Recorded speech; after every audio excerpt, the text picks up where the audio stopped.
Right. We've learned now that there is a potential energy due to an electrical interaction, interaction between two charged particles, or a charged particle and some electric field.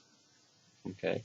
And so we saw that there's a certain potential energy from the interaction of a capacitor with a particle inside it.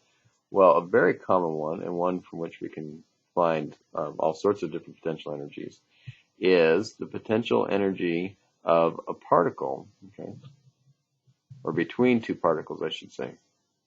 Particle, okay, and that is given as K Q1 Q2 over R. Okay. Now it's really important to remember that this is a potential energy. It looks a lot like an electric field or a force, except in this case R is not squared. Okay. Another important thing is that this is not a vector at all. Forces and electric fields, those are vectors. This is not a vector. This is just a size. It could be negative or positive, because Q1 and Q2 could be negative or positive. But this is not a vector at all. And so this becomes a really powerful way of describing interactions between charged particles. Let's just do an example.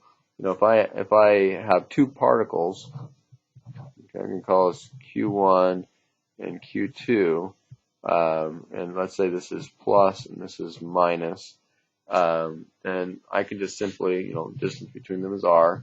I can simply plug in Q1 and Q2. I know that this is going to have a negative potential energy because of those two.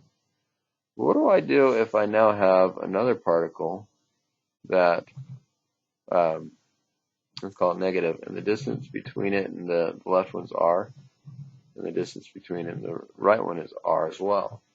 Well, what's the potential energy of that system? How do you do that? Well, the thing is this is an energy of an interaction. And there are three separate unique interactions. There's an interaction between Q1, and I'll call this Q3. There's an interaction between Q2 and Q3. And there is an interaction between Q1 and Q2. So there are three interactions, and the cool thing about this is you just add them up. There's no vector nature. I don't care about directions at all. I just care about size. And so I care about just the value. It could be negative, but I don't care about directions. And so to do this one, I literally would just say that the U of this system is K Q1 Q2 over R plus K Q1 Q3 over R plus K Q2 Q3 over R.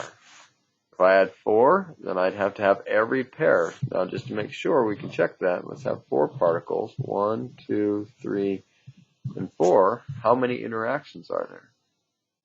Okay, well, 1 can interact with 3, 1 can interact with 4, and 1 can interact with 2. 3 can interact with 1, but I've already shown that.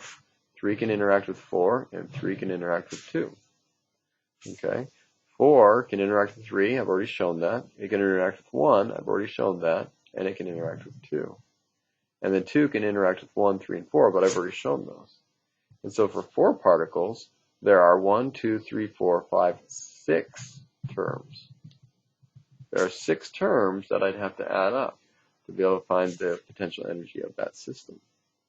And so what does this mean? One thing that's important here is if I had these charges and I let them go, they do something.